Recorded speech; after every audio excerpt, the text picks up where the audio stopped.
Olá pessoal, sou Rosimari Nogueira, advogada, e gostaria de dizer de antemão que eu não sou advogada criminalista, não trabalho na área criminal, não trabalho com direito penal, mas eu resolvi fazer esse vídeo porque nós estamos em vias de assistir mais um espetáculo, talvez não muito agradável, diante de um julgamento que vai haver no Supremo Tribunal Federal em razão de uma ação direta de constitucionalidade perpetrada por algumas instituições.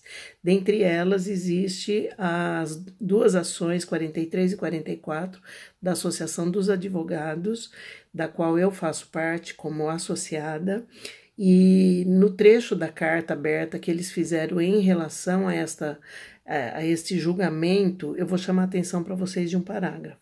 Assim, empenhado no propósito de fortalecer o Poder Judiciário, a Associação dos Advogados de São Paulo dirige-se aos que compõem a advocacia, a magistratura e o Ministério Público, e a todos conclamam a que se pautem nos respectivos campos de atuação, pelo objetivo de fazer respeitar direitos e garantias, na tarefa de dotar o nosso aparato judicial de estrutura capaz de enfrentar a crescente demanda do povo, pelo saneamento moral das instituições e por mais justiça, sob o império da lei e da Constituição.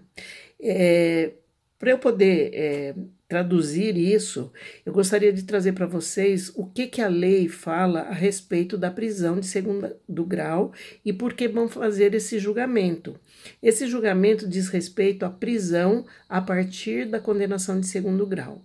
O processo ele começa primeiro com uma denúncia, aliás, com um fato, com uma denúncia, com uma investigação, com uma denúncia, depois com um processo judicial, com uma ampla defesa e contraditório, onde as partes podem fazer todos os tipos de prova, por isso que muitas vezes o processo demora 20, 30 anos, que vão se fazendo prova, testemunha, perícia, delações e tudo mais, e depois vem uma sentença. Inconformados com a decisão dessa sentença, as partes podem recorrer.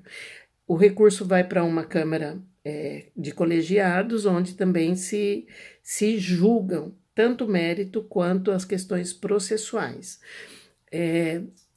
A partir desse momento, todos os recursos eles se pautam em dois critérios: ou violação da lei ou da Constituição, ou algum vício processual que tenha trazido prejuízo para as partes. Acontece que, a partir do segundo grau, nenhum recurso rediscute o mérito, ou seja, o mérito diz respeito ao fato, ao agente suspeito do fato, às provas que envolvem o fato e o sujeito e a decisão jurídica. Então, se houve uma condenação, é porque todas as partes, autor e réu, ou Ministério Público e o réu, tiveram oportunidade de fazer todas as provas. O fato de se discutir através de recurso alguma ilegalidade, não muda o caráter da sentença, nem a natureza condenatória e punitiva do Estado, no qual ele exigirá daquela parte o cumprimento da pena. Muitos advogados brilhantemente se utilizam de estratégias processuais e jurídicas para reverter a condenação do seu cliente. Ou a condenação não, a nulidade do processo. E a nulidade do processo pode eventualmente cancelar a condenação, mas o fato provado, o crime cometido e as provas produzidas não se alteram, elas continuam existindo e os efeitos do crime também. Os danos e prejuízos às vítimas também permanecem. Então, em razão disso, foi estabelecido como critério a prisão em segundo grau, que não ofenderia a Constituição. E diante do fato da gravidade, da qualidade do preso e do criminoso, essa prisão ela é necessária. Necessária por quê? Porque ela pode trazer perigo para a sociedade, ela pode trazer maiores prejuízos para a sociedade. Todo mundo se lembra, o Lula, quando estava sendo processado, a manobra que ele e a Dilma tentaram fazer para colocá-lo como ministro e criar uma blindagem nele para que ele não fosse preso, não é? Então, isso são indícios de perigo para a sociedade. E todos esses fatos que envolvem essa discussão de prisão envolvem diretamente os condenados pela Lava Jato. Entretanto, mesmo se discutindo isso no âmbito da Lava Jato, haverá efeitos para outros bandidos da sociedade. Então eu vou tentar justificar do meu ponto de vista leigo, criminal, para a defesa da prisão em segundo grau. Podem vir com a tese que for. Eu estou diante de uma crise institucional, de uma crise moral, de uma crise ética, e não haverá respaldo jurídico que me convença do contrário.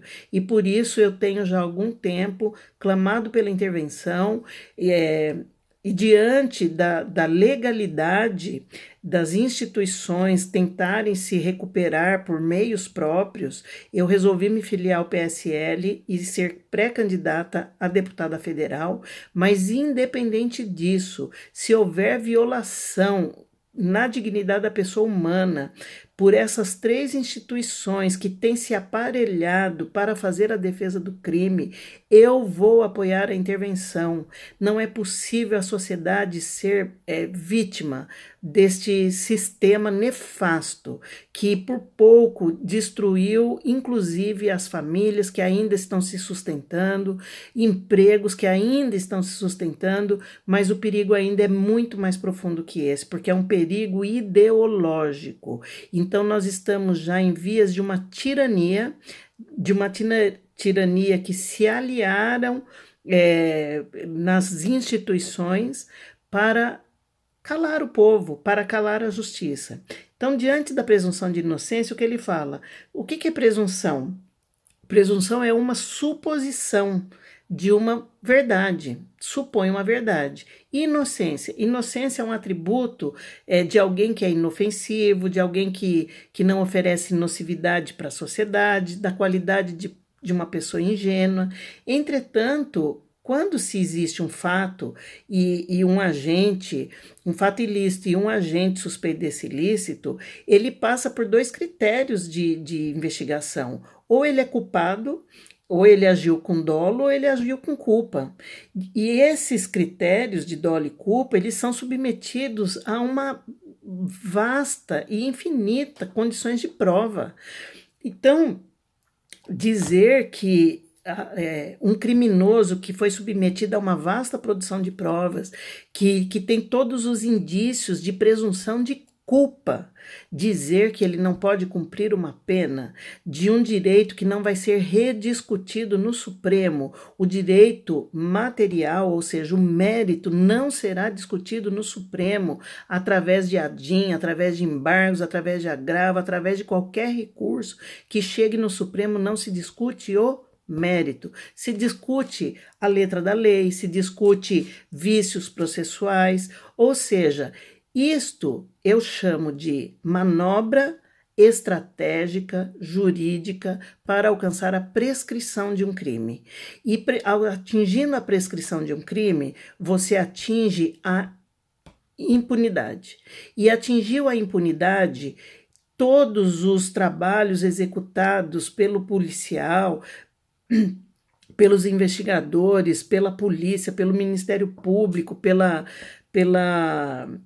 perícia, pelos advogados, pelo juízo, pelos servidores públicos, são inúteis a partir dessa discussão da presunção da inocência.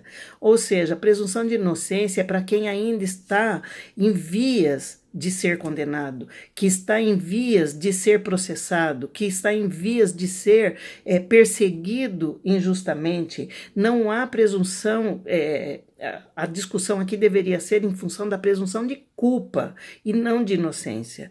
Então, diante disso, eu faço aqui a minha nota de repúdio e conclamo a sociedade para se posicionar contra qualquer efetivo de manobra que venha se instaurar no país para libertar Lula e toda a sua quadrilha, todos os envolvidos. E se for o caso, a ofensa à dignidade da coletividade é muito maior do que a liberdade e a restrição de liberdade de bandidos, comprovadamente bandidos. Os vídeos que foram feitos na data da prisão do Lula pela Gleisi, pelo Lindenberg, por todos esses pares do crime, são provas mais do que suficientes para que esse bandido continue na cadeia. E não só isso, se for aprovada, se for julgada procedente essa DIN, todos os bandidos que estão presos em segundo grau serão soltos, ou seja,